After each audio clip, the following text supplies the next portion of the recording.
mess with Bill. Don't mess with Bill. Say it one more time. Don't mess with Bill. You know, that's one of the biggest hits in the country today, and the Bill in the song you shouldn't mess with is the man who wrote it, Bill Smokey Robinson. But if you're in the music business, it's a pretty good idea to mess with Bill because he's written many fantastic songs for people like Marvin Gaye, Temptations, the Marvelettes, and even the Beatles. And we're awfully happy to have Smokey sing with us tonight because he's also written this song. Here he is with a song called Going to a Go-Go, Smokey Robinson and the Miracles.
Well, first of all, I think the main thing is to try to write a song.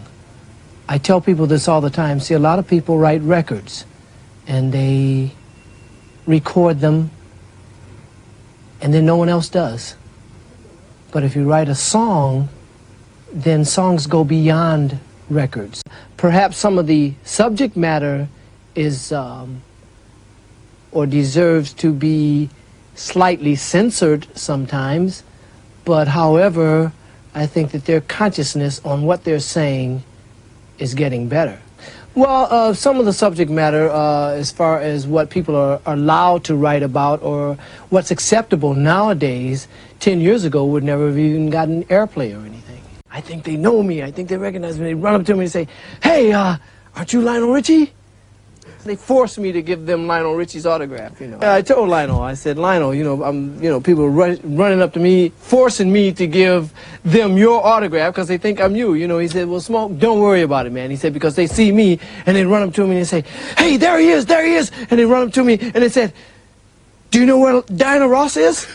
He said, "At least they ask you for my autograph. They just asked me where Diana Ross is." So I said, "Well, I guess I'm better off." I don't care about that. I mean, I expect that. I expect to be backlashed and talked about and have people be angry and so on and so forth. But I don't really care about that because the way I look at it is that they've disrespected my children and they've disrespected my little brothers and sisters. So I'm mad at them anyway. So I don't care if they're mad at me. Thank you.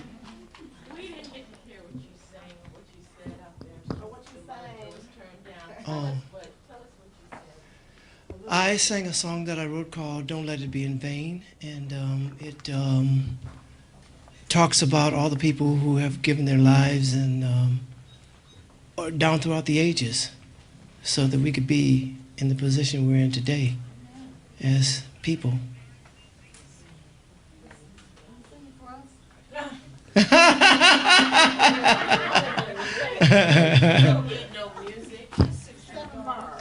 Oh, I didn't sing it with music out there. No, I just.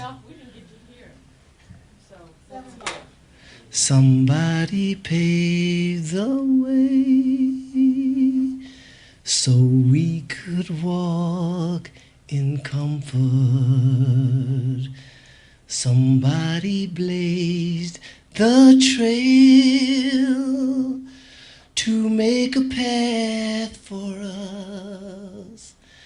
Somebody walked through the eye of the storm, withstood the driving rain.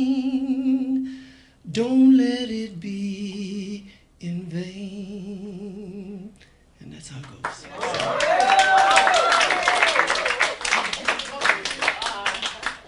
The legend. Is there a hip-hop artist out there that you would let do a remake of one of your songs? I would let any hip-hop artist out there do a remake of one of my songs. Are you kidding? I'm going to take your word on that, Smokey. Absolutely. Yes. I'm going to hold you to that. Yeah. Because many of them have sampled my songs. And people ask me all the time, what do you think about that? I think it's wonderful. See, because not only do I get paid, but it's a form of flattery.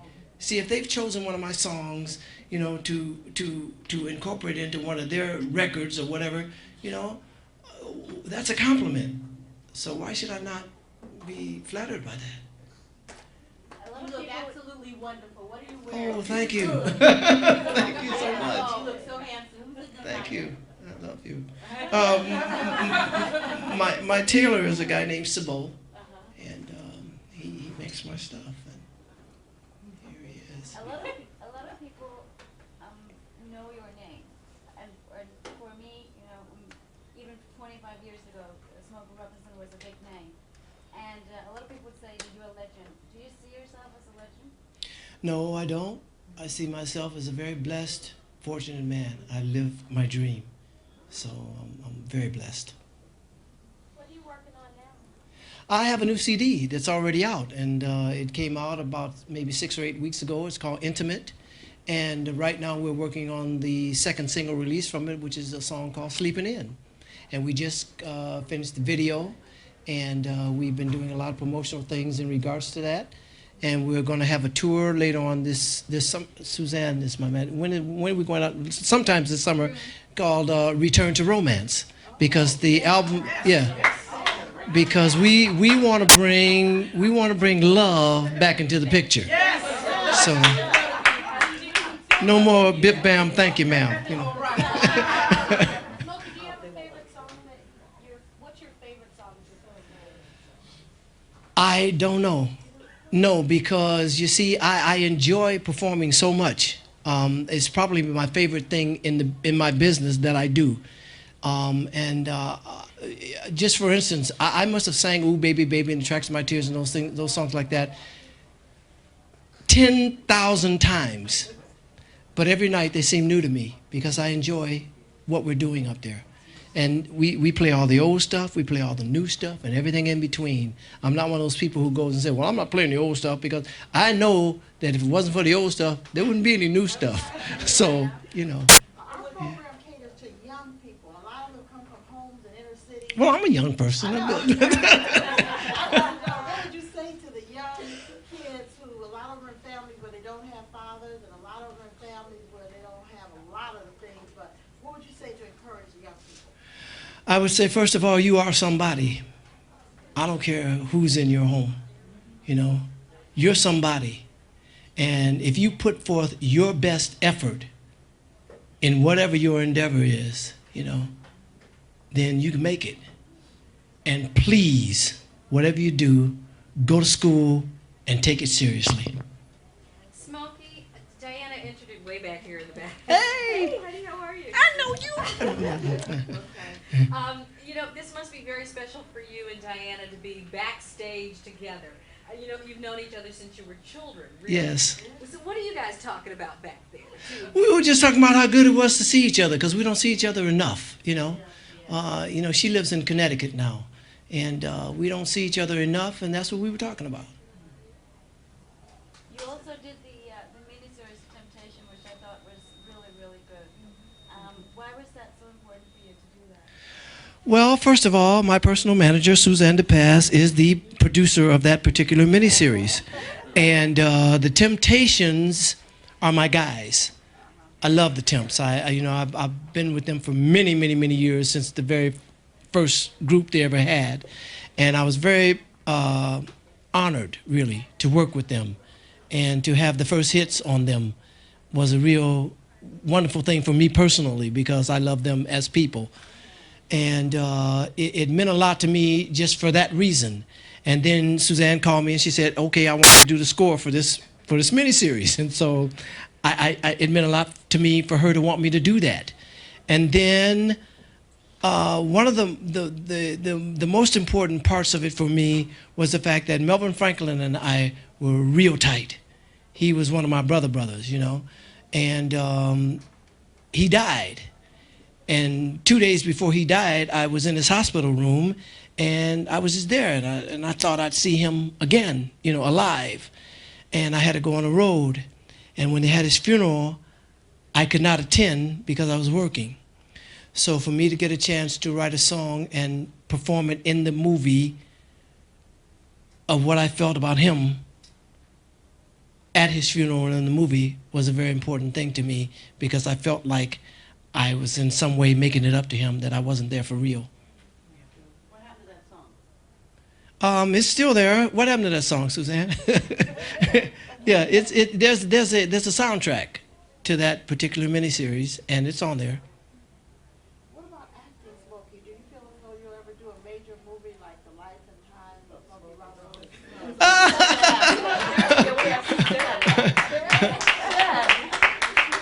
Well, probably if they ever did that, Suzanne wouldn't let me be me anyway. If they ever did that, she wouldn't let me be me anyway. So, no, I would get. You mentioned you just came out with a new CD. Yes. Can you retract a little bit of how many albums you've actually recorded? I mean, I know. Man, I have no idea. You know, like I said, I have no idea on that. And as far as I'm concerned, it's like, it feels like it's happened overnight. You know, it feels like I just started doing this yesterday or something, because time flies when you're having fun. I'd So, like to say you helped me grow up to be a better man. thank you so much. Appreciate that. Haven't you written at least 4,000 songs, though, or something like that? Well, a few years back, Joe Bett, who was our in-house publisher at the time, gave me a printout of my songs, and there was about that many on there then. Yeah. This CD, is it on Motown? Yes, it is. In fact, I'm back with Motown. I had left Motown for about 10 years, really, and because when we sold Motown, the people who came in and bought it and all that, see, Motown was like my home, and the people there were like my family. And these people who came in, they were not like my family. I didn't recognize them. They were strangers, and that's how it felt. So I left, and I didn't think I'd ever be back there. And when we were just about to finish up this CD, people were talking to Suzanne about where we were going to go and what have you. And one day she came and she said, we're going to go back to Motown. And I said, why? And she said, well, I'm not going to tell you, I'm going to show you. So she takes me to New York, where the headquarters is now. And I meet Kedar Massenberg and all the people who are on his staff and the people there, and they got that same kind of energy we used to have. So it's really great to be back. Yeah. Smokey, I was going to comment on that because I came up in Detroit and I worked at Motown during the early years. And I just wonder, how do you feel about the changes being in this part of the world and the things that influenced you in Detroit when you really wrote a lot of those songs? Well, I don't feel any different about the location, because, see, like what I did was, it's like you followed your family and your house. Yes. All the people in Motown were like my family, and Motown was like my house. So they were moving my house and my family. So I just moved, and that was it. Yeah. Do you remember Boston, a little juke joint called the Sugar Shack? I sure do. Are you kidding? I was Yeah. 11 years old when I saw you. Me too. Yes, indeed. I had gone with my dad, and I'll never forget just watching you on stage at 11 years old. You was like God. Oh, And boy. it's just so, and all these years later, it's just like so wonderful to see you. Thank you. It really is. Thank you very much. Thank you. Thank you.